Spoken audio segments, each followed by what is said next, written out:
Buddhassa. Namo Tassa Bhagavato Arahato Samma Sambuddhassa. Namo Tassa Bhagavato Arahato Samma Sambuddhassa. Puja ca pujanianang etang manggala mutamangti. Junjunglah yang tinggi yang kita pantas junjung, yaitu satu jalan mulia berunsur 8. Itulah berkah utama.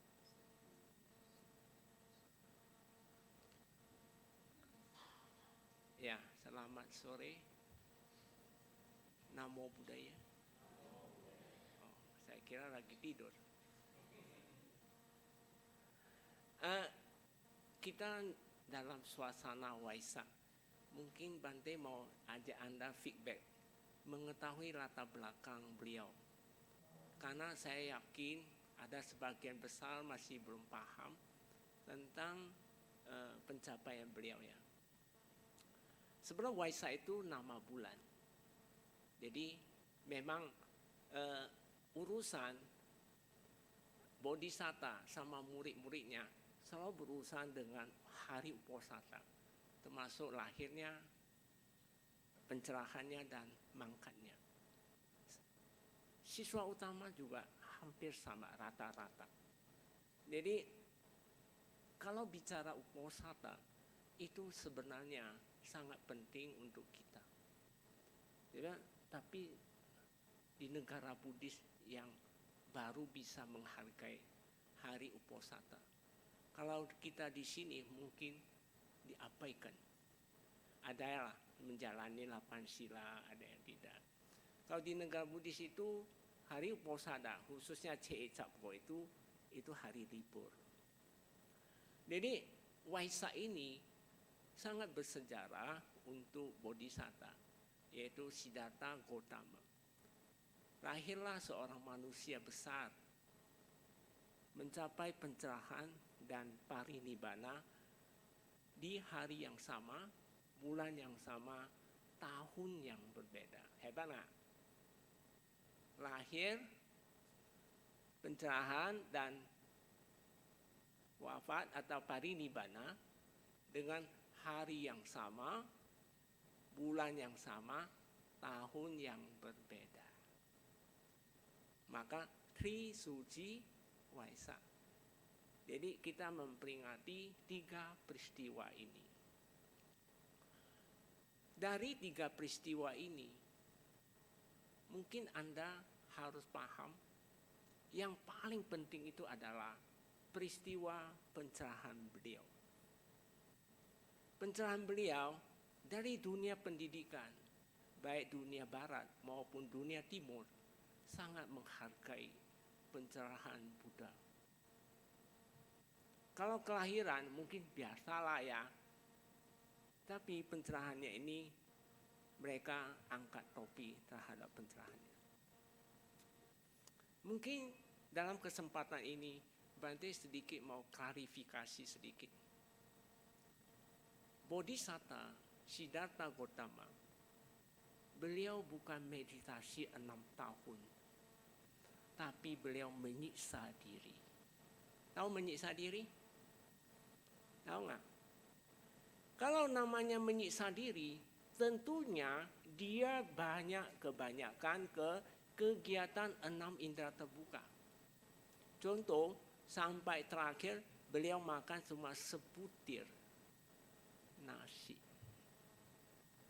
Jadi beliau mencapai pencerahan bukan meditasi 6 tahun. Ini harus diluruskan. Jadi beliau menyiksa diri 6 tahun. Mungkin hadirin yang di sini, upasaka, upasika, bapak-bapak, ibu-ibu, dan adik-adik perlu tahu kenapa Bodhisatta punya karma seperti itu.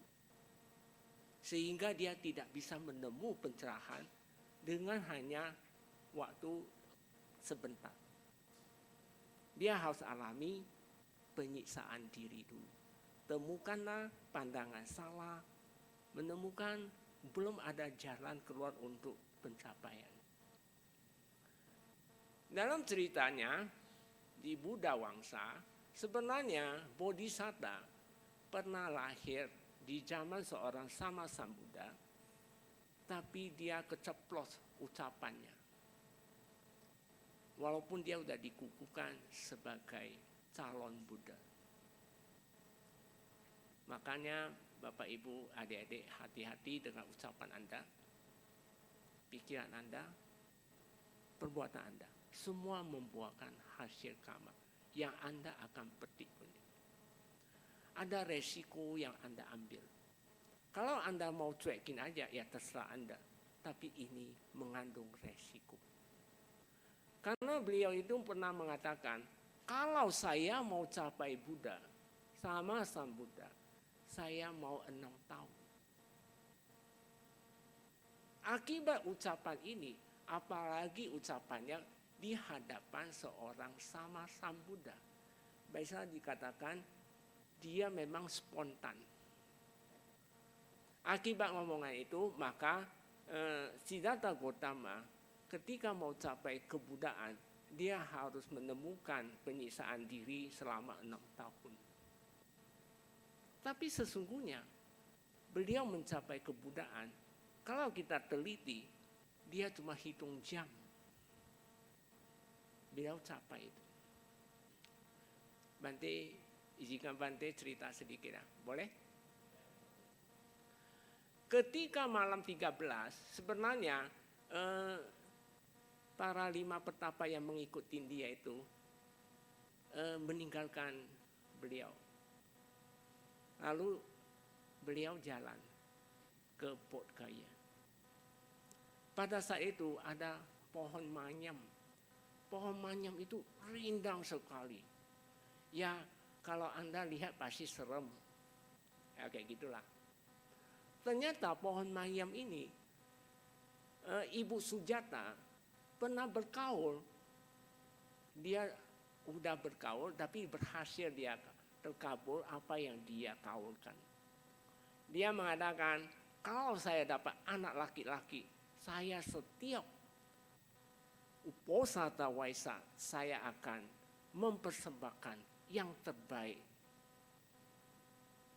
Jadi kebetulan ini, di malam 14 ini, pagi ini, Sujata mengutus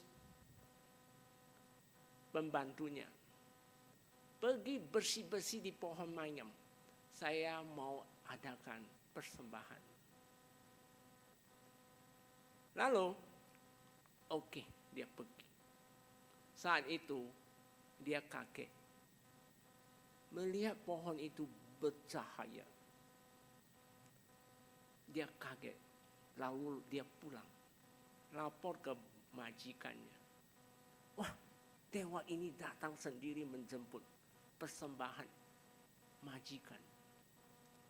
Si Sujata itu semangat sekali. Dalam sejarah ya, kita cerita. Lalu, Sujata ini, wah benar ya kejadian kayak gitu. Lalu dia dengan mempersembahkan, sebenarnya dia mempersembahkan di 14 pagi. 14 pagi. Jadi 13 itu memang Bodhisatta sudah ke sana, waktu itu udah meditasi di sana, pembantunya sudah datang. Jadi 14 itu dia datang mempersembahkan makanan. Setelah selesai persembahan ini, kita nggak usah cerita lagi persembahannya, makanannya lezat. Nanti saya ceritakan. Mungkin Anda kalau tertarik saya ceritakan. Bubur Sujata namanya. Pernah makan bubur Sujata? Pernah makan belum? Berarti belum pernah ke India. Nah, kalau ke India semua restoran ada bubur Sujata. Tapi dia itu bubur Sujata berbeda dengan persembahan Wisaka itu. Anda tahu nggak cara bikin bubur itu? Wisaka ini, Sujata ini, Sujata bukan Wisaka. Sujata, dia itu pakai 1.600 sapi. Tidak boleh makan makanan apa. Dia kasih makanan gandum spesial. Jadi dia rawat. dari 1.600 jadi separuh, 800. Hasil sapi yang 1.600 harus dikasih makan yang 800. Dari 800 dicek lagi jadi 400. Demikian seterusnya sampai sapi ke-8. Sapi ini sangat murni sekali, dia membuat bubur. Sangat terkenal di bubur Sujata. Tapi dalam cerita itu sebenarnya ada banyak dewa membantu dia. Dia luar biasa, dia bisa membantu dengan cepat sekali, apapun dengan cepat. Tapi dalam ceritanya itu ada dewa sih. Karena dewa itu juga mau persembahkan kepada calon Buddha, Bodhisatta.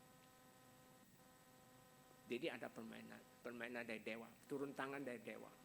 Mempercepat jiwa, ada persembahan ini. Pokoknya dia jadi sangat manis buburnya.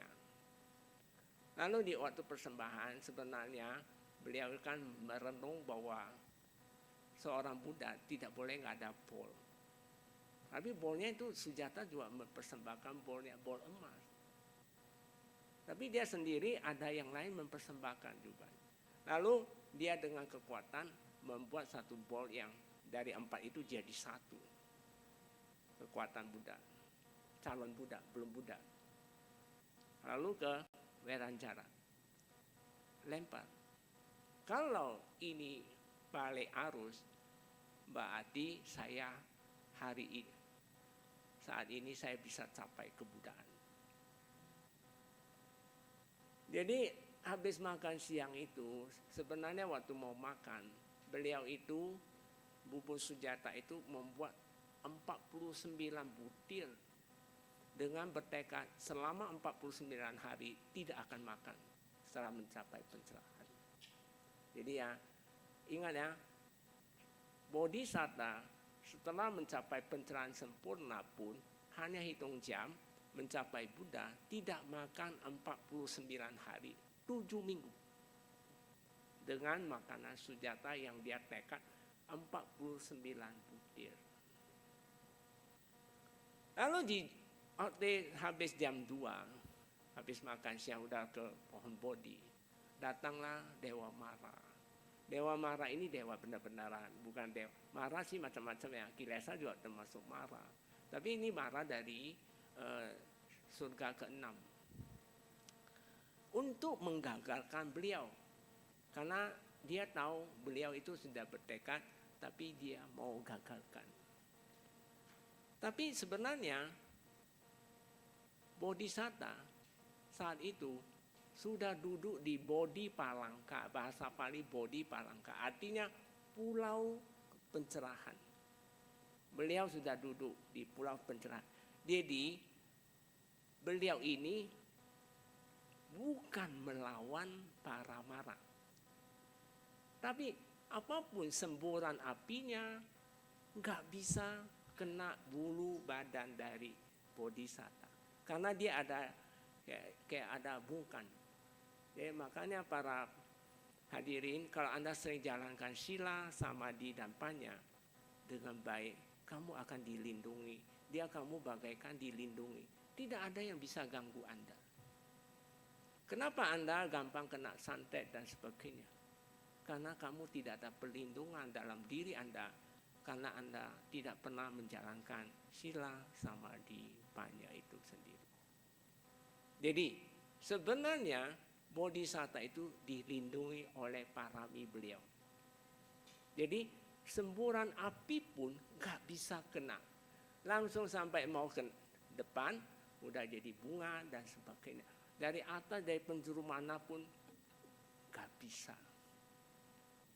Sebenarnya waktu sebelum Mara datang, banyak dewa, puluhan juta dewa datang mau menyaksikan pencerahan Bodhisatta.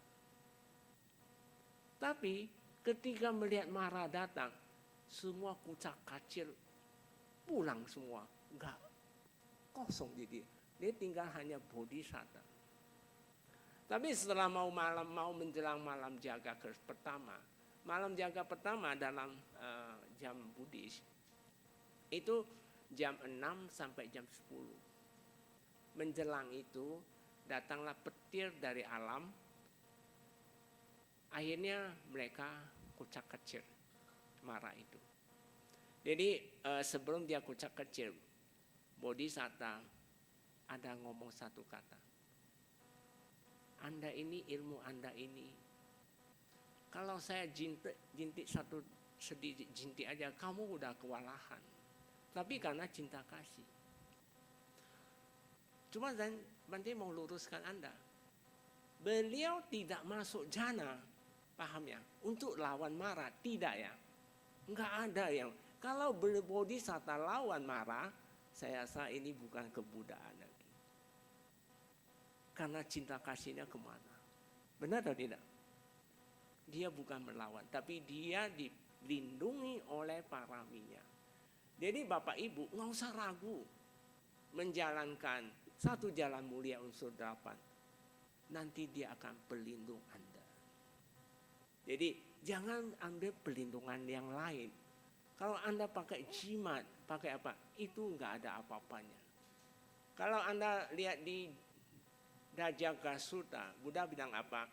Dia dengan panci wipasi, panci apapun, dia tidak bisa melindungi Anda. Yang bisa melindungi Anda adalah kita punya perbuatan. Hasilnya Bodhisatta ini dia itu dilindungi oleh alam. Hukum alam. Hukum alam itu ada kama nggak? Ada kan? Ada 5 ya, kama niyama. Kama niyama ini melindungi kita. Jadi Anda jangan mengatakan, oh saya mau bukti. Nggak akan ketemu bukti. Karena sebenarnya dalam hidup kita, Anda kalau mau fair, sesungguhnya itu kita selalu berhadapan yang disebut unsur. Kalau namanya unsur, sesuatu yang nggak bisa dilihat. Walaupun Anda pakai mikroskop pun. Tapi dia ada. Saya tanya Anda berdana. Anda dapat apa? Pahala bukan? Pahala ada atau tidak? Ada atau tidak? Ada kan? Yakin ada? Yang hadir di sini punya keyakinan hukum karma? Kok nggak ada suara? Oh yakin, suaranya kecil sekali. Yakin atau tidak? Berapa persen Anda yakin? 100 harusnya kamu yakin bahwa apapun yang kita lakukan itu ada pahalanya, benar atau tidak? Kalau ada pahala, saya tanya Anda, pernah nggak Anda melihat pahala itu seperti bentuknya apa? Anda mau buktikan pahala itu seperti apa? Dia nggak bisa dilihat, nggak bisa dipegang, tapi dia ada. Jadi kamu jangan mengatakan, saya melakukan apapun, nggak ada akibatnya, salah sebesar. Karena Anda terjebak. Sesungguhnya apapun dalam urusan dalam kehidupan sehari-hari, sadar atau tak sadar, sebenarnya kita itu selalu berhadapan yang disebut unsur. Pertanyaan berikut lagi saya tanya Anda, kesadaran ada atau tidak? Ada atau tidak? Ada ya. Pernah lihat nggak kesadaran itu seperti apa? Mau buktikan kesadaran itu ada bagaimana? Nggak bisa, karena dia unsur. Tapi kamu bilang nggak ada juga salah. Dia ada, paham maksud Bante? Nibbana ada nggak? Ada, nggak kelihatan. Tuhan ada nggak? Ada. Tuhan konsep doang kan? Masalah apa? Ya Tuhan kalau saya mengatakan itu hukum karma ya itu ada.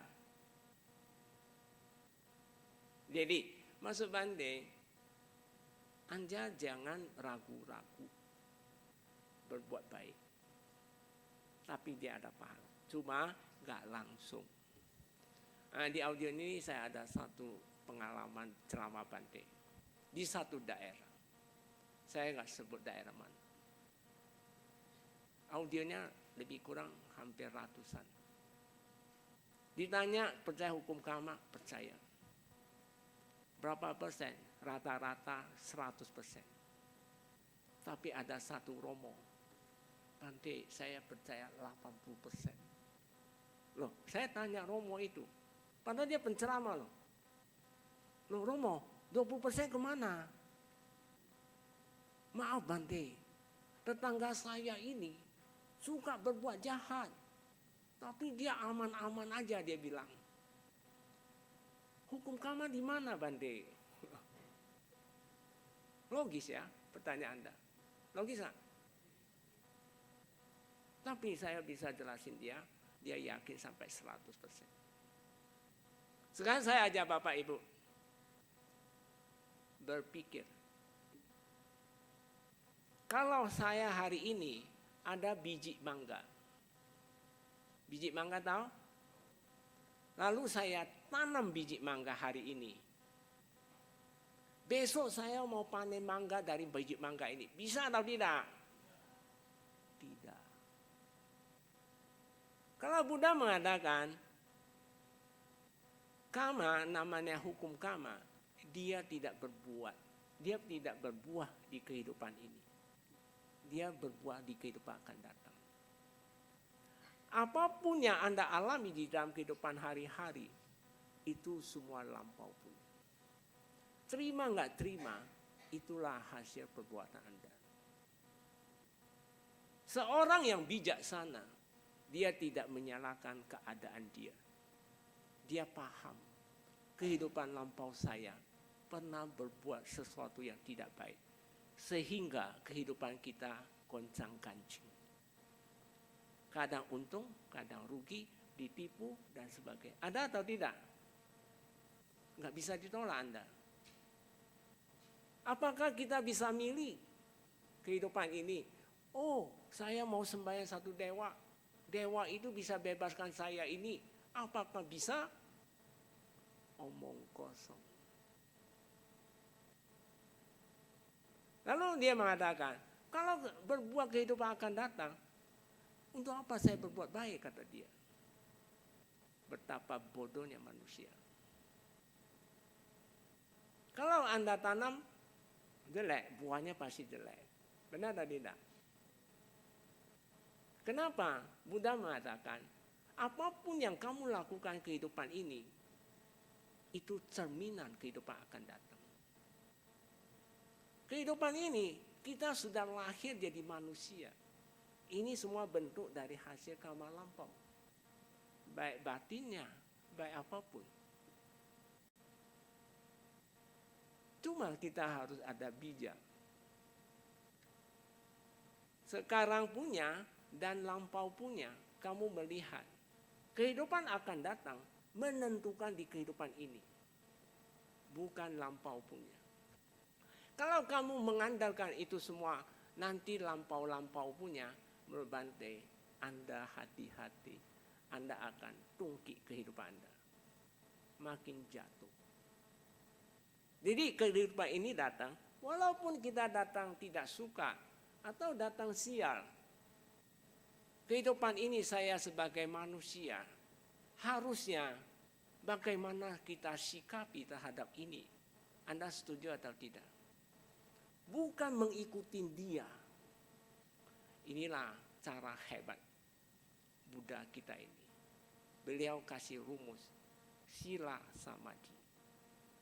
Anda tidak bisa mengatakan, Bante saya tidak mau meditasi. Anda sangat bodoh manusia.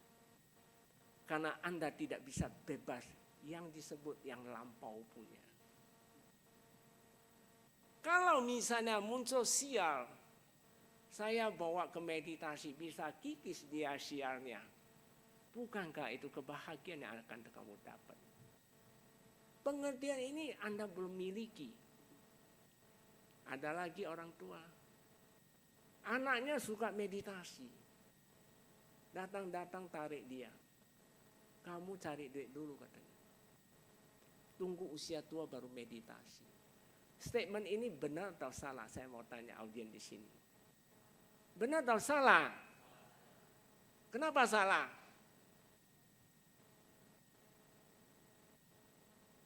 Salah betul.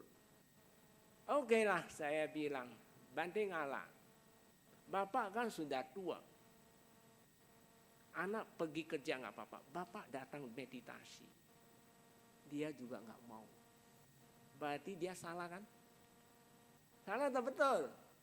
Salah. Dia sendiri juga nggak mau, padahal dia udah tua. Dia sendiri mengatakan statementnya, tapi dia mencoreng muka dia sendiri. Dia bilang mengatakan, masa muda cari uang dulu. Ya nggak salah.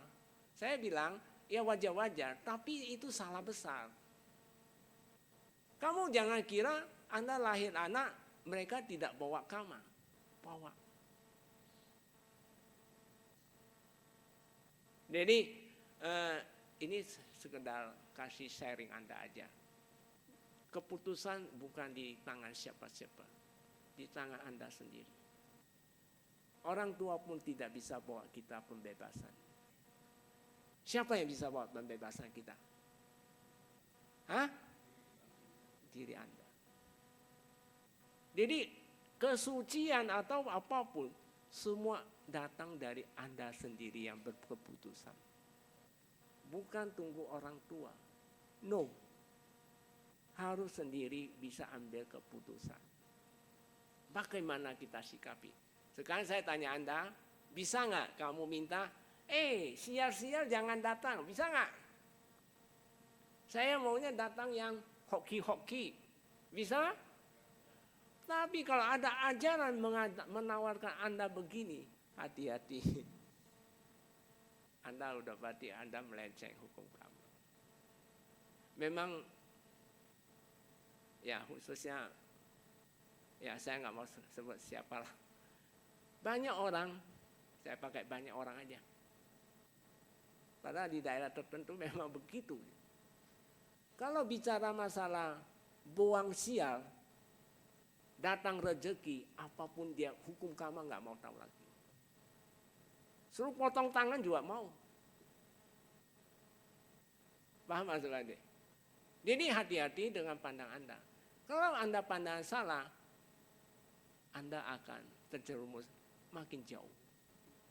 Karena apapun tidak adalah unsur. Jadi kita ini sebenarnya semua berurusan masalah unsur punya. Dia ada nggak kelihatan. Maka disebut awija. Wah ini waktunya cepat ya. Saya belum selesai apa cerita. Oke lah, saya cut aja ini dulu. Sekarang saya cut malam jaga pertama, Bodhisatta. Bodhisatta ini meditasi setelah marah hilang dari jam 6 sampai jam 10. Beliau melihat satu kehidupan, 10 kehidupan beliau punya. 100, 1000 sampai selama 4 jam itu dia paham tentang apa yang dia pernah lakukan dan sebagainya. Kemampuan yang kedua, malam jaga kedua. Jadi dari jam 10 sampai jam 2. Beliau melihat akibat perbuatan ini, akibat ini dan sebagainya. Tapi ingat ya, tadi saya sudah bilang, semua apapun itu unsur. Tapi beliau itu kan mempunyai dapat disebut utari manusa dhamma. Beliau mempunyai satu kemampuan, akibat karma ini dia lahir di mana, dia tahu semua beliau. Karena beliau itu memiliki satu kemampuan yang disebut utari manusa dhamma. Di luar pengetahuan manusia. Malam jaga ketiga, beliau capai kebudaan. Dari jam 2 sampai jam 6 pagi. Jadi kenapa di tempat meditasi Bante harus bangun jam 2.45? Ya, niru guru agung kita. Mudah-mudahan Anda bisa juga ikutin jejak beliau. Ya mana tahu ya, kita nggak tahu ya kehidupan lampau Anda pernah meditasi dengan giat-giatnya meditasi, bisa kikis kilesa, loba dosa moha. Ya kemungkinan Anda kehidupan ini Anda juga bisa mencapai seperti itu. Ya ini semua kemungkinan. Jadi pencerahan Sambuddha itu sebenarnya di subuh hari. Jadi peringati Waisak apapun, memang mereka pakai hitungan dari India, bukan hitungan dari Indonesia. Ya oke lah, nggak apa-apa. Detik Waisak tahun ini apa? Jam berapa? Jam 3:44 besok kan ada perayaan di sini, Anda harus hadir. Kita hadir merayakan Guru Agung kita, kelahirannya, pencapaiannya, dan parinibbananya. Jadi beliau mencapai kebudaan hanya hitung jam. Jadi bukan hitung 6 tahun. Paham ya? Jadi jangan mengatakan, beliau capai kebudaan dengan meditasi 6 tahun dan sebagainya. Baik, ini masih ada 15 menit. Saya izinkan Bante sedikit pengetahuan dari Buddha. Buddha saat pencerahan, beliau melihat satu teratai, maka teratai itu lambang Buddhis. Kemampuan manusia seperti kayak gitu. Kata Buddha, ada kuntum teratai. Kamu tahu kan teratai tanam di lumpur yang kotor sekali. Kotor itu masyarakat. Kalau Anda terjun ke masyarakat, tetap kotor. Kotor sekali. Tapi di antara kotor, kita bisa tumbuh sendiri. Itu filosofi Buddhis. Jadi Anda asik dalam bermasyarakat, berkeluarga, cari duit, cari apa, kegiatan. Nah, Anda terjebak. Tapi kalau ada satu sutra lagi juga bagus tentang 8 syarat untuk capai kesucian. Tapi mungkin malam ini nggak bisa kita ceritakan. Karena batas waktunya udah mepet sekali. Saya selesaikan ini dulu. Kuntum, ada sudah yang kuntum teratai sudah tegak. Itu tipe manusia yang pertama. Ibaratnya dia udah sotapanna. Matahari besok muncul, dia langsung berkembang. Anda pernah mendengar di cerita-cerita Buddhis, hanya babar dhamma 1 syair udah arahan. Ada yang menyimpulkan kayak gini, Bante, wah dengan ceramah aja bisa arahan. Yoga, sebentar dulu, Anda yang mana tipenya? Kalau tipe yang nomor 1, ya memang benar, nggak salah. Saya bilang nggak salah.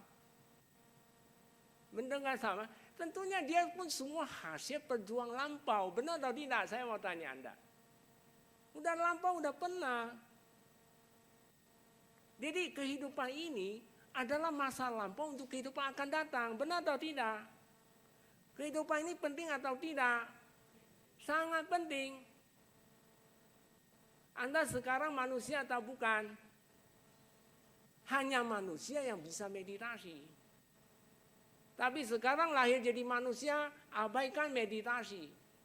Bukankah Anda membuang kesempatan untuk mencapai kuntum yang pertama? Benar atau tidak? Oke ya? Kuntum pertama, jadi jangan heran ya. Sampai ada yang mengatakan, mau sotapanna nggak usah meditasi. Aduh, saya bilang ini saya nggak bisa masuk. Ini saya akan membantah. Tidak mungkin punya. Tergantung kelahiran lampau Anda. Kalau kelahiran lampau Anda sudah seperti, kesadaran Anda sudah seperti kuntum yang tegak, ya nggak heran. Dengan 1 syair udah arahan. Bisa, siapa bilang nggak bisa? Bisa, tapi harus sampai ini dulu. Paham Mas Bande? Jadi Bapak Ibu, adik-adik, harus tahu diri Anda. Anda lahir dalam keadaan apa kesadarannya? Kalau Anda masih kesadaran misalnya tipe yang paling D, masih mengharap untuk menjadi A, apa bisa saya mau tanya? Omong kosong ya. Harus berjuang punya.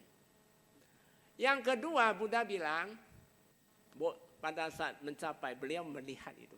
Itu sudah Buddha. Kuntum ini baru ini kan permukaan air, di sini. Berarti ini tipe ini harus berjuang naik ke atas. Benar atau tidak? Jadi kalau Anda lahir di tipe yang kedua ini, ya nggak sebegitu dengan satu syair langsung arahat. Ya nggak bisa. Kamu berjuang dulu sampai ke atas dulu. Benar atau tidak? Jadi kalau hitung persentase, ya itu persentase ya. Dia sudah 75 atau 80 sudah sebentar lagi naik. Kalau ini di atas 50. Imbang kan? Air itu imbang. Tipe yang ketiga, yang C. Nah, tadi Anda nilai sendiri, Anda tipe yang mana. Kalau masih tipe C, lebih baik meditasi. Sampai tipe A. Setuju atau tidak? Tipe C, di bawah air. Berarti si kumtum ini, dia harus berusaha berjuang naik ke atas air dulu. Benar atau tidak? Ini juga perbandingan. Karma bukan dihapus. Karma dikikis. Kalau nggak kikis nggak bisa.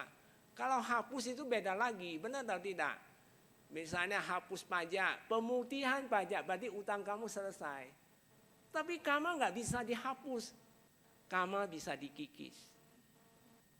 Paham ya? Jadi bahasanya dipakai benar-benar. Bante nggak pernah mengatakan karma kita itu bisa dihapus. Enak banget kalau gitu. Saya tembus 1 miliar aja, karma saya hilang semua. Bisa atau tidak? Oh, kalau bisa siapa pun mau ya, benar atau tidak? Nggak bisa. Harus dikikis. Bukan menghapus karma, mengikis karma. Jadi, tipe C ini dia harus berjuang naik ke, setelah permukaan dia harus berjuang lagi naik sampai tegak. Benar atau tidak? Nah, tipe yang keempat kata Buddha, dia itu di bawah akar. Di bawah akar, tentunya dia harus berjuang apa? Naik dulu ya, naik ke atas, baru tegakkan, kan gitu deh. Jadi sebenarnya pesan ini kepada kita, Anda harus sadar, kamu tipe manusia yang mana. Jadi kamu jangan nuntut, kalau Anda lahir di tipe D, kamu mau nuntut seperti di Sutta tulis dengan satu syair sampai arahat. Aduh, ini saya ketawa dalam hati aja. Ini mah omong kosong. Mengharapkan sesuatu yang nggak mungkin. Kalau Anda yang menawarin Anda bisa, hati-hati. Nah, saya ceritakan satu catatan. Ada satu Brahmana menemui Sang Buddha. Dia bilang, Buddha, di seberang ada seorang Brahma mengatakan, minum air dia dan menjampi-jampi di syair dia, orang tua kamu pun dari neraka bisa naik ke surga. Anda percaya kayak gini ajaran? Lalu Buddha memberi satu pencerahan. Akhirnya Brahma itu sampai kesucian. Brahma ini ditutup oleh debu sedikit. Dia punya kesadaran udah bagus.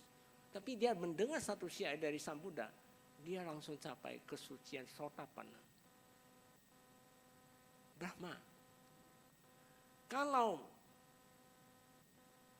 satu sumur, ya, tenggelamin batu udah tenggelam ke dalam, kan masuk neraka kan, berarti tenggelam dalam ya. Lalu kamu doa-doa jampi-jampi, nanti batu itu bisa tumbuh ke atas, bisa atau tidak? Gak bisa. Baru dia cerah. Sama Bodhisattva. Ada 5 menit. Saya cerita terakhir. Ketika saat itu sudah selesai, Buddha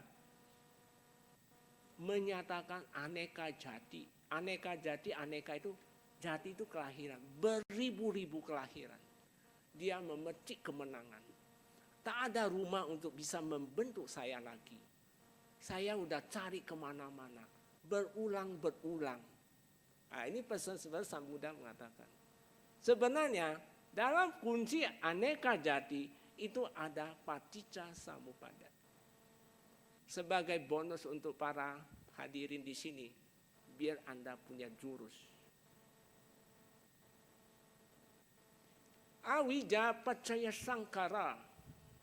Kalau Anda dengan aktif tubuh, meditasi, kamu bisa lenyapin di sangkara. Tapi nggak bisa nggak apa-apa. Awija sangka percaya nama rupa. Nama rupa percaya winyana. Winyana dulu baru nama rupa. Winya itu kesadaran terseret. Itu udah nama rupa itu gudang kama. Apa yang kita lakukan itu semua masuk di nama rupa nanti. Tapi kalau Anda mahir meditasi dengan medis saja, ini bisa kita kikis. Kalau nggak bisa juga, nama rupa percaya salayatana di 6 indera muncul. Jangan tertarik saat itu. Kalau Anda nggak bisa lenyapin di sangkara itu di 6 indera, yang terakhir itu wedana, yang ketujuh itu wedana. Kalau ketujuh Anda nggak lewat, udahlah membuat karma baru. Jadi Bapak Ibu yang hadir di sini, ketika Anda muncul rasa perasaan tidak enak, jangan ikutin perasaan itu. Kalau kamu mengikuti dia, kamu membuat karma baru. Karena wedana percaya upadana. Nah, upadana sudah mulai proses itu. Mau bentuk karma baru. Upadana percaya tangha. Tangha percaya bawa. Bawa sudah benih. Nah, ada satu orang, satu romo, satu apa, dia berusaha. Anda kan sering mengucap sabe sata bawantu sukitata. Sering? Kan terjemahnya apa? Semoga semua makhluk hidup berbahagia. Tapi dia mau hilangkan semoganya. Bante mengatakan tidak bisa. Karena bawantu, bawa. Bawa itu Anda sudah jadi. Cuma belum muncul. Belum bahwa jati jara marana soka paridewa duka domana itu dia akan terseret Anda. Soka rasa sedih pasti udah. Kalau Anda sudah melewati perasaan, Anda ikutin perasaan, Anda akan muncul soka paridewa duka domana upaya sami. Itu rentetan. Soka apa? Sedih. Paridewa apa? Keluh kesah. Banyak orang keluh kesah kan? Karena kamu tidak lenyapin di wedana. Jadi sebagai penutup, Bante harap Anda para hadirin di sini, kalau dalam kehidupan sehari-hari Anda kalau misalnya nggak mau meditasi pun, cobalah usaha. Cuma meditasi dengan medis saja, saya jamin Anda bisa tuh. Kalau Anda bisa lewatin dia, misalnya Anda melihat sesuatu yang tertarik, jangan masuk berproses sampai ke wedana. Merasa, enak ya, ini bagus. Kalau udah masuk ke wedana, kalau Anda nggak mampu lenyapin dia, maka upadana akan tarik Anda. Jadi nanti ujungnya itu jadi benih karma baru. Sabe sata bawantu sukitata. Semoga semua makhluk hidup berbahagia.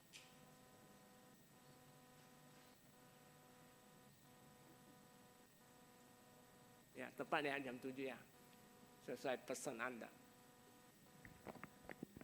Demikian Dhammadesana yang telah disampaikan oleh Yang Mulia Biku Gunasiri Tera. Bante membuka kesempatan untuk sesi tanya jawab. Jadi bagi Bapak Ibu, saudara-saudari sedama yang memiliki pertanyaan bisa mengajukan pertanyaan dengan 2 metode. Yang pertama yakni pertanyaan secara lisan. Jadi setelah nanti selesai bernyanyi dan memasuki sesi tanya jawab, langsung angkat tangan saja. Nanti akan dipersilakan untuk maju ke depan untuk langsung bertanya kepada Bante. Dan yang kedua, yakni dengan mengirimkan pertanyaan melalui chat ke nomor admin Wihara Pluit Dhammasukha di nomor 0811 9921 098. Saya ulangi 0811 9921 098. Sambil menunggu pertanyaan yang masuk, mari kita buka kembali buku tuntunan kebaktian kita dan nyanyikan sebuah lagu bersama-sama. Kepada petugas dipersilakan.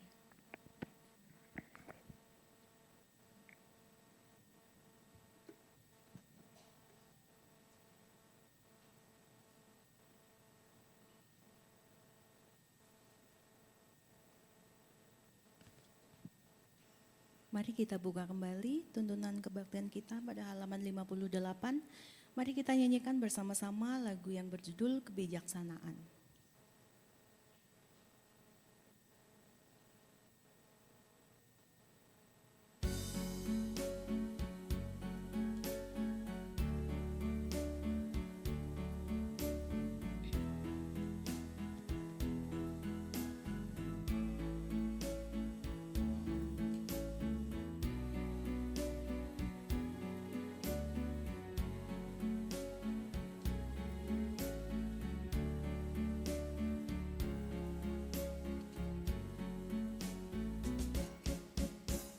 Bila tali gitar ditarik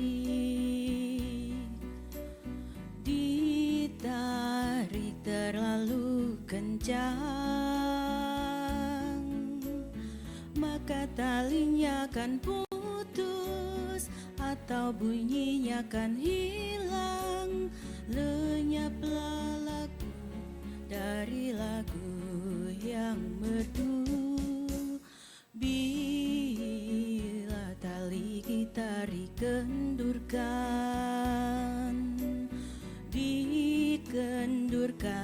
sampai kendur sekali, maka bunyinya akan sumbang atau suaranya akan hilang. Lenyaplah lagu yang merdu.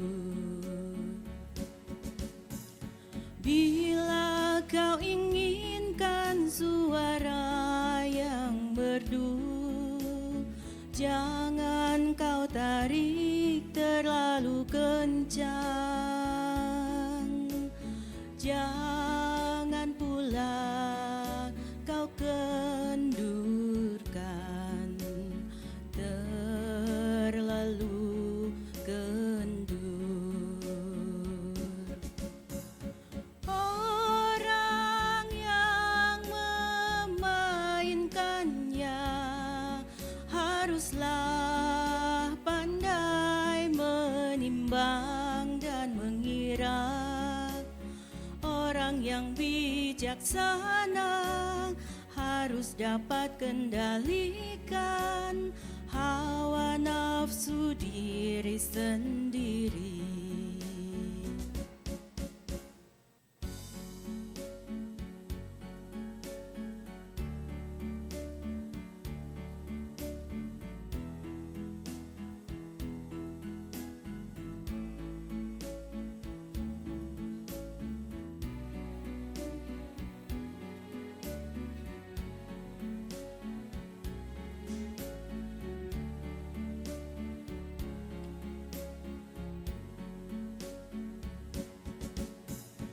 Bila kau inginkan suara yang merdu, jangan kau tarik terlalu kencang. Jangan pula kau kendurkan terlalu kendur. Orang yang memainkannya haruslah pandai menimbang dan mengira. Orang yang bijaksana harus dapat kendalikan hawa nafsu diri sendiri. Terima kasih.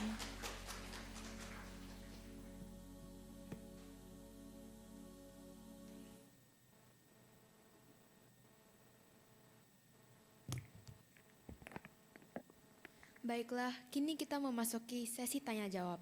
Kami dahulukan kepada yang ingin bertanya secara langsung. Apakah ada yang ingin bertanya secara langsung? Angkat tangan saja. Boleh maju, Pak.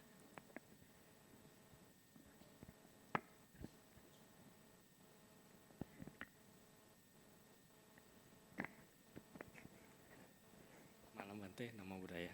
Nama budaya. Iya. Saya ada 2 pertanyaan, Bante. Pertanyaan pertama untuk berumah tangga yang berlatih wipasana. Terus kadangkala kita kan ada relasi sosial, Bante ya. Misalnya ada undangan begitu. Nah, kadang kita ada keengganan atau menolak lah hadir, sehingga kita bisa dicap individualis atau mungkin yang lebih ekstrim lagi antisosial begitu, Bante. Nah, mungkin Bante ada pandangan untuk para perumah tangga yang berlatih rutin wipasana. Terus yang pertanyaan kedua, Bante, kita punya orang tua yang lansia, Bante, pengen berlatih meditasi juga, tapi ada kendala sulit duduk bersila. Mungkin Bante ada solusi untuk orang tua kami ini. Terima kasih, Bante. Ya, bagus pertanyaan. Untuk jawab ini saya sedikit kasih satu umpama. Orang kan sila keempat ya, tidak berbohong.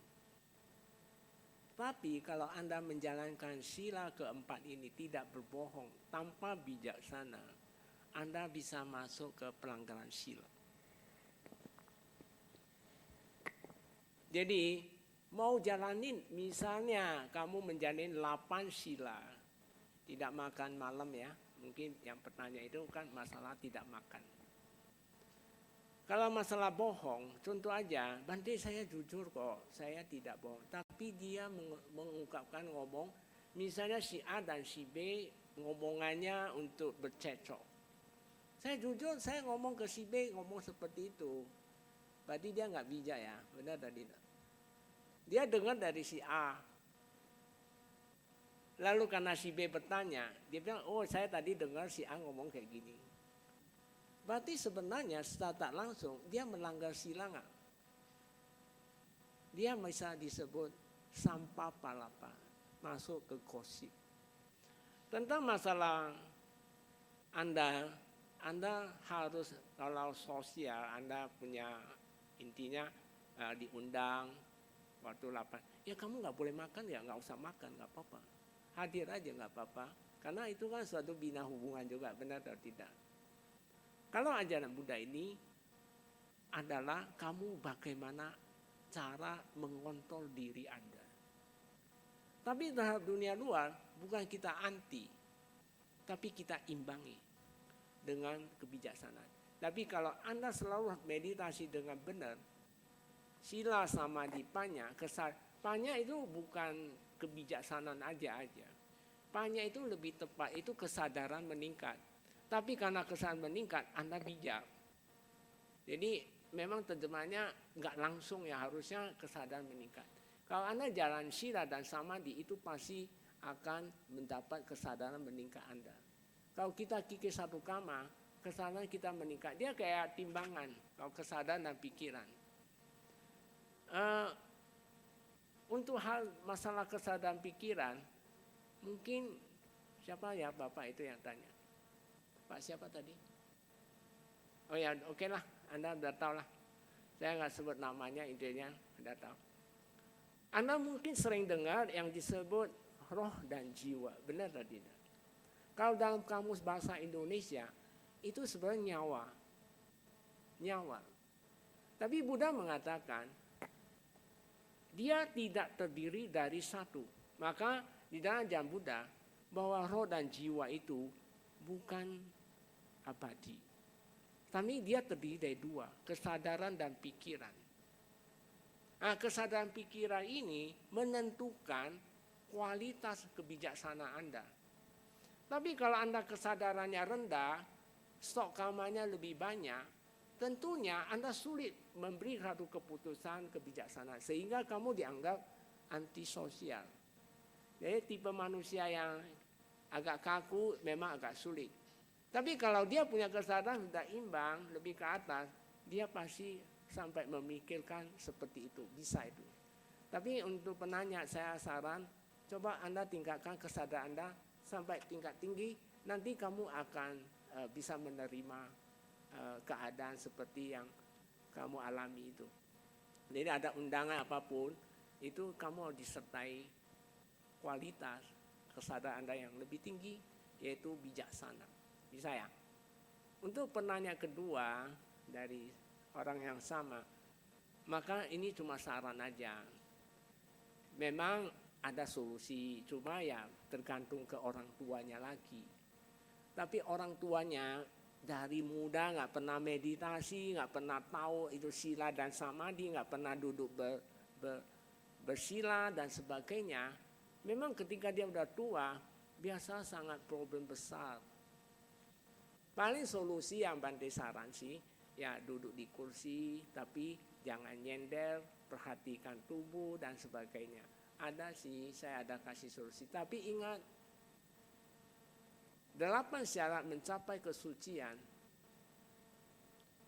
Yang ke-6 dan ke-7, ke-8, itu ke-7 itu sudah tua. Tua dalam pengertian, kalau usia sudah makin lanjut, itu mencapai kesucian itu udah nggak bisa. Atau Anda cacat mental, cacat fisik, biasanya juga nggak bisa. Jadi ada 8 syarat. Bolehlah saya izin ringkasin aja. Syarat pertama, budak ibaratnya kayak beliau itu mengajak 500 arahan ke Sungai Gangga. Lalu beliau menunjukkan di Sungai Gangga, para biku, kamu lihat ya, di sana ada balok apung ke atas. Karena balok dipotong pasti ngapung kan? Buddha mengatakan, kalau balok ini jatuh ke arus sungai yang besar, dia pasti capai kesucian. Dia pasti masuk ke lautan. Artinya kalau kamu dengan dorongan yang sangat besar, kamu tidak bisa. Itu 8 syarat. Tapi kalau pertanyaan Anda seperti itu kan, ya berarti kan tua. Kalau mau berandai ya, Anda juga harus mulai dulu persiapan. Tapi untuk orang tua boleh duduk kursi. Jadi yang untuk kedua, balok itu jangan mampir kiri, sisi kiri. Yang ketiga jangan sisi kanan. Di sini artinya jangan ragu-ragu mempraktekkan. Banyak orang ragu-ragu. Ketika meditasi muncul sakit, dia nggak mau lihat, nggak mau mengetahui. Sebenarnya sakit itu sebenarnya dia itu calon penyakit itu. Jadi belum penyakit. Jadi meditasi sebenarnya untuk hilangkan yang calon-calon itu. Tapi kalau udah sakit udah susah. Yang ketiga, balok itu jangan mampir di pulau. Melekat. Ya nggak bisa. Orang tua juga melekat loh. Dia ragu-ragu besar loh. Memang ya untuk arahkannya ini ya butuh bijaksana lah. Artinya ya coba duduk aja, berdana dulu, jalan baca parita dan sebagainya. Jadi kalau Anda ingin orang tua atau Anda ingin anak kamu juga senang meditasi, kamu harus senang meditasi. Yang kelima, kalau tidak diambil manusia. Kalau di sini diambil manusia itu artinya dia ada ikatan. Ikatan kerja, ikatan polisi, ikatan termasuk ikatan pernikahan dan sebagainya, ikatan. Itu sudah sulit. Kalau dia nggak diambil manusia. Kalau disedot oleh pusaran air artinya Anda terjebak dengan nafsu. Yang ke-7 adalah tua, artinya lapuk. Kalau balok itu lapuk maka dia nggak bisa capai asal. Yang terakhir 8, kalau sudah meninggal udah nggak bisa. Jadi untuk jawab Bapak yang penanya, jadi kamu harus teliti orang tua kamu dulu. Waktu muda suka nggak, ragu-ragu nggak. Kalau itu paling kamu bisa solusi ke dia itu nggak boleh paksain dia untuk meditasi karena dia nggak siap itu. Banyak tawar-tawar ini kamu kasih tunjukkan kamu mampu duduk kasih dia lihat. Mungkin dia tertarik, mana tahu ya. Dia itu kalau nggak lu udah tahu dia beliau itu begini begitu, ya kamu ajak dia ke panti asuhan, ke panti apa. berdana pada Biku Sangga, boleh aja lakukan itu dulu daripada itu. Jadi kamu harus feedback sendiri. Oh ya kalau kayak gitu saya juga nanti satu tua kayak gini masih saya juga nggak bisa meditasi. Mungkin jawaban ini ya. Oke. Terima kasih atas jawabannya ya Bante. Apakah ada yang ingin bertanya secara langsung?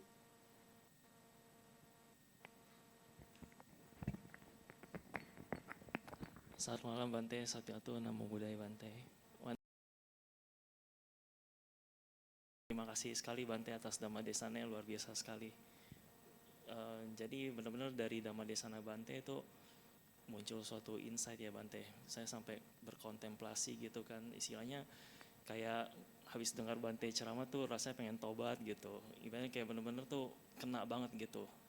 Jadi yang ingin saya tanyakan adalah ketika saya merenungi gitu kan, ibaratnya banyak ada hal-hal buruk yang sudah saya lakukan di masa lalu gitu kan Bante, dan itu pasti akan berbuah jika memang tidak dalam kehidupan ini, pasti akan di kehidupan yang mendatang Bante. Yang saya paling kasih adalah diri saya yang di kehidupan mendatang yang menerima buah dari hasil buruk yang saya lakukan di kehidupan ini. Jadi kan ibaratnya kita udah tahu nih, ibaratnya udah mengerti hukum karma, tidak menambah lagi lah, cukup gitu kan. Tapi kan istilah yang sudah kita lakukan selama bertahun-tahun itu pasti akan berbuah gitu kan. Paling ya kita bisa usaha melakukan hal baik itu untuk mengikisnya saja, tapi itu pasti akan berbuah gitu. Setidaknya di kehidupan mendatang ya Bante, kalau misalnya ibaratnya di kehidupan ini tidak bisa mencapai kesucian. Pertanyaannya Bante, apa istilahnya perbuatan baik yang bisa kita lakukan supaya di kehidupan mendatang itu kita ibaratnya bisa mengerti hukum karma, punya kesadaran gitu Bante. At least punya hir dan otapa Bante, karena yang saya khawatirkan saya ketika di kehidupan mendatang saya menerima buah karma buruk yang sudah saya lakukan sebelumnya, tapi saya tidak punya kesadaran yang cukup untuk menyadari hukum karma tersebut, dan ibaratnya jadi terjerumus, makin terjebak dari buah karma yang buruk yang saya dapatkan. Contoh misalnya di kehidupan mendatang, saya ibaratnya hidup susah begitu kan, karena misalnya kehidupan buruk yang sudah saya lakukan pada kehidupan ini. Tapi gara-gara ibaratnya nggak punya kesadaran cukup ataupun mengerti hukum karma yang cukup gitu kan, konsepnya gitu. Jadi ibaratnya malah membenci dunia misalkan.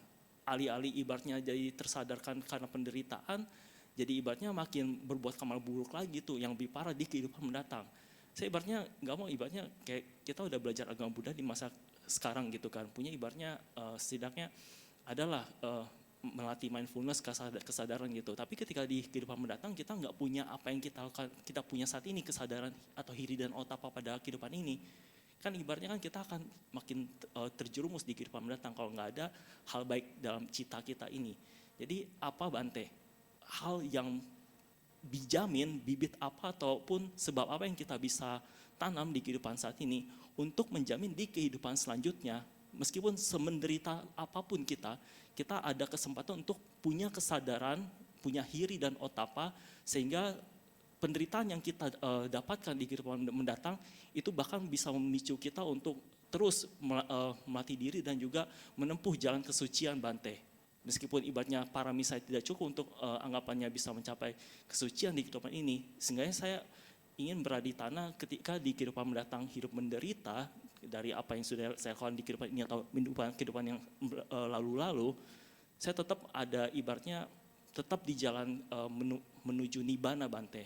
Apakah Bante kira-kira bisa memberitahukan secara spesifik apa yang harus saya lakukan supaya saya bisa tetap berada di jalan menuju Nibbana di kehidupan mendatang selanjutnya Bante? Itu saja. Terima kasih Bante. Ya. Namo Buddhaya. Wah, luar biasa nih. Tepuk tangan dulu ini, hebat sekali. Ini dengan Pak siapa? Vincent ya, hebat. Vincent, Anda nggak usah khawatir. Coba ya, saya bawa cerita Anda. Anda mungkin tahu Anggulimala. Sebenarnya dia membunuh bukan 1000 loh. Dia bisa puluhan ribu. Tapi Anggulimala bisa menembus kesucian. Untung aja dia nggak membunuh orang tuanya. Jadi kalau selama Vincent tidak membunuh orang tua, tidak ada disebut garuka, aku salah. Itu pertama ibu, ayah, melukai Buddha. Karena Buddha udah nggak mungkin lagi yang ketiga.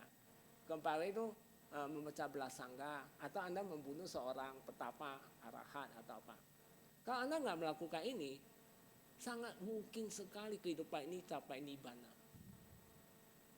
Tentunya ada syarat, paham ya? Sebenarnya dari garuka akusala itu ada tambah 1, 6. Yaitu pandangan salah. Pandangan salah artinya orang yang tidak mengenal hukum kama. Dia lebih percaya pada ritual daripada hukum kama. 1. Tapi pada saat misalnya Vincent di usia berapa? 40 ya? Oh 34. Nah, misalnya di usia 34 sadar bahwa Anda mengerti hukum kama. Pada saat itu yang garuka yang ke-6 hilang itu. Tapi yang ke-5 nggak bisa hilang. Dia harus berkalpa-kalpa. Nah, pertanyaan Bante, kehidupan ini kamu ada nggak 5 ini? Kalau tidak ada aman. Bisa, tapi kamu harus vipassana. Kalau gitu kamu harus datang ke tempat Bante vipassana. Bisa punya Vincent, jangan khawatir. Lampau punya, semua nggak ada yang baik semua. Ada yang jelek juga. Banyak orang berbuat jahat, tapi biasa capai kesucian. Banyak loh. Tapi masalahnya apa? Kehidupan ini saya mentaati satu jalan mulia berunsur 8 seperti Buddha sarankan. Jadi untuk Vincent, untuk hadirin di sini, kalau Anda merasa seperti Vincent ini, Anda cukup mulai sekarang. 4 ini kamu jalani. Banyak berdana, harus cinta kasih, dan sila dan samadhi. 4 itu aja. Dari 4 ini, yang paling utama meditasi, kikis kilesa. Kita lihat ya Vincent ya, ini satu umpama. Mungkin Anda bisa memberi satu gambaran ya, supaya Anda punya tahu caranya. Kita misalnya kesadaran dan pikiran itu sebenarnya cita-cita sika kalau di dalam Buddhism. Kalau di dalam mereka itu nyawa atau jiwa atau roh itu. Ini cita-cita sika, kalau Anda lahir kesadaran itu kan diri Anda. Sedangkan ini kama atau pikiran itu semua dari hasil gudang kama yang pernah kita lakukan. Jadi kayak timbangan, ngerti timbangan? Kalau timbangan ini kan asal satu yang naik, pasti satu yang turun, benar atau tidak? Kalau yang ini stok kama yang bertambah, Anda nggak pernah mau meditasi, yang turun yang mana? Kesadaran. Jadi kalau kita mau feedback kembali, gampang nih Vincent. Kita kikis dia sedikit, ini naik sedikit, benar atau tidak? Kikis lagi, rajin lagi, naik lagi. Kikis lagi, rajin lagi. Nah, dengan cara demikian berangsur-angsur dengan tahap-tahap dan Anda rajin itu dijamin itu oleh Sang Buddha. Bisa itu, Vincent. Jangan putus asa. Sebab manusia nggak ada semua tidak ada kesalahan. Tapi manusia bisa sadar dia berbuat salah dan dia mau bertobat, mau memperbaiki, Buddha mengatakan itu kemajuan besar. Apalagi Anda bisa realisasikan, sangat besar. Buddha ini realistis. Kamu bisa sadar kamu berbuat jahat, itu udah kemajuan. Apalagi kamu mau bertekad tidak mau lakukan lagi, kemajuan besar. Kamu mau cari jalan lagi, lebih besar lagi kemajuan. Jadi sekarang tergantung kepada di tangan Vincent. Mau nggak memperbaiki itu? Kalau mau, siapa bilang nggak bisa? Bisa. Bante jamin, bukan Bante aja jamin, Buddha menjamin. Angulimala dia membunuh sekian banyak, tapi terakhir Buddha yang nolong dia. Kamu bayangkan, kalau Buddha nggak tampil ke depan, dia mau punya pikiran apa? Loh, daripada saya bunuh orang tua saya bunuh botak ini. Dia kejar, tapi dia nggak bisa kejar-kejar. Sampai dia capek. Padahal Anggulimala ini, dia itu ganteng sekali loh. Dia punya parami udah besar sekali. Cuma dia dapat guru yang salah. Karena dapat guru yang salah, katanya kamu udah berbakti. Itu cerita dia itu, beliau itu sebenarnya karena cemburu dari teman-temannya. Mengadu ke gurunya, jadi gurunya menghukum dia, memang sayang dia. Itu masalah gurunya punya istri muda. Cantik sekali, tapi sering dan ceritanya ya, dia sering sama Anggulimala. Lalu gurunya menghukum dia, kamu mau udah bakti sudah saya, kamu udah bakti ke saya dan sebagainya. Sekarang kamu harus kumpulkan 1000 jari. Itu satu, ini yang pandang salah. Kenapa Bante mengatakan Anggulimala itu kayak orang gila udah. Mabuk. Mabuk dengan apa? Iming-iming gurunya, dia sangat respect sama guru itu. Lalu dia tahu nggak membunuhnya? Dia di satu gang, bunuh dia langsung jarinya dipotong. 2 hari kan busuk ya, busuk dia buang, nggak boleh busuk punya. Jadi bukan 1000 jari, bukan 999, 1000, hampir puluhan ribu. Sampai dia udah kayak gila. Orang pada tahu lewat jalan itu. Dia larinya bisa kayak lari kijang itu. Ya untuk Vincent jangan putus asa. Kalau banyak orang putus asa, larinya ke bunuh diri.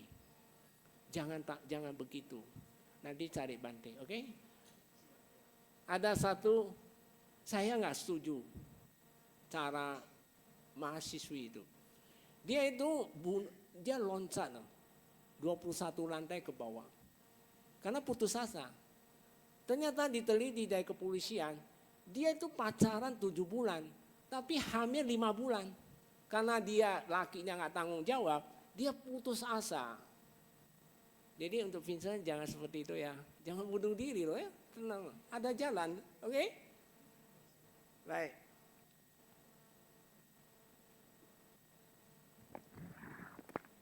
Terima kasih atas jawabannya Bante. Baiklah, berhubungan waktu juga, maka sesi tanya jawab kita akhiri sampai di sini. Bante, apakah ada closing statement yang hendak disampaikan? Oh ya, baik, Bante kasih statement aja ya. Ada 3 pasangan, itu Buddha ngomong. Seorang yang suka berdana, pasangannya pasti cinta kasih. Tapi orang yang suka iri hati, pasangannya kikir. Jadi dengan kayak gitu kita bisa simpulkan, kalau orang kikir pasti iri hati. Orang yang punya cinta kasih pasti suka berdana. Tapi ini ingat, kamu harus tahu, ini kamar relasi. Jadi kenapa Bante bilang ada 4 ini? Dana, meta, sila, samani. Karena dana meta itu dasar membentuk sila Anda. Sila ini, beliau Sang Buddha, beliau Moggallana dan Sariputra, ketika ketemu umat yang belum punya keyakinan pada Buddha, Dhamma, dan Sangha, beliau selalu membabakan manfaat berdana dan cinta kasih. Tapi orang sudah berdana, cinta kasihnya sertai. Kalau Anda benci pada orang, dendam yang akan datang. Kalau Anda suka benci, melanggar sila, Anda bisa lahir cacat. Bisa lahir jadi manusia autis. Bapak Ibu yang hadirin, kalau tidak kehidupan Anda datang, tidak mau lahir jadi manusia cacat, atau autis, atau banyak penyakit, Bante saran Anda, 5 sila jangan dilanggar. Lalu kamu tambahkan Vipassana. Karena Vipassana ini menghadapi yang lampau punya, yang kita pernah lakukan. Baik buruk kita harus kikis. Nanti kalau sudah terkikis, kesadaran kita meningkat, itu kualitas hidup Anda terjamin. Untuk Vincent, jangan khawatir. Kualitas hidup bukan ditentukan dari pikiran. Bukan ditentukan dari perbuatan. Tapi kalau perbuatan menentukan alam kelahiran. Kita bisa alam manusia, karena kita punya karma baik berbuah. Kita lahir jadi manusia tidak cacat karena pada saat itu berbuahnya tidak melanggar 5 sila. Menurut Anda 5 sila penting atau tidak? Sangat penting. Nanti ada kesempatan saya. Tapi kalau Anda ingin tahu uraian Bante tentang Pancasila, Anda buka di YouTube Bante. Bante sudah ada di sana, sudah diceramai. Tapi nanti Anda ingin tertarik, saya saran dana, meta, sila, dan samadhi jangan diabaikan. Dana dan meta atau iri hati dan kikir itu berakibat karma relasi jelek. Iri hati dan kikir lawannya adalah dana dan meta. Kalau Anda mau lahir di keluarga dapat orang tua yang nggak dapat didikan ke Anda, itu karena karma relasinya jelek. Anda mau dapat pasangan kadang bisa ada ketidakcocokan karena karma relasinya jelek. Dapat bos yang nggak memperduli Anda, itu pun karena kamu kehidupan lampau iri hati dan kikir. Untuk itu maka untuk yang hadirin di sini, junjunglah tinggi, banyak berdana, jalankan cinta kasih, sila, 5 sila jangan dilanggar. Kalau Anda kehidupan Anda mau sempurna, meditasi paling penting, khususnya medis saja, sangat efektif. Banyak sudah orang dapat manfaat. Anda bisa buka di YouTube Bante, di sana juga baik beragama apapun, Bante tidak pernah memilih. Siapapun yang mau silakan datang, tapi yang nggak mau ya nggak bisa lah. Sabe sata, bawantu, sukitata, semoga semua makhluk hidup berbahagia.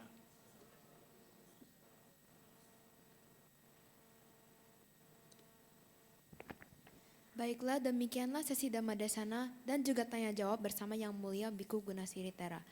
Bante, kami segenap panitia dan umat Wihara Buddha Masuka mengucapkan anumodana dan terima kasih atas Dhammadesana yang telah disampaikan. Mari kita berdiri dan bersikap anjali. Yang Mulia Biku Gunasiri Tera akan meninggalkan Dhammasala.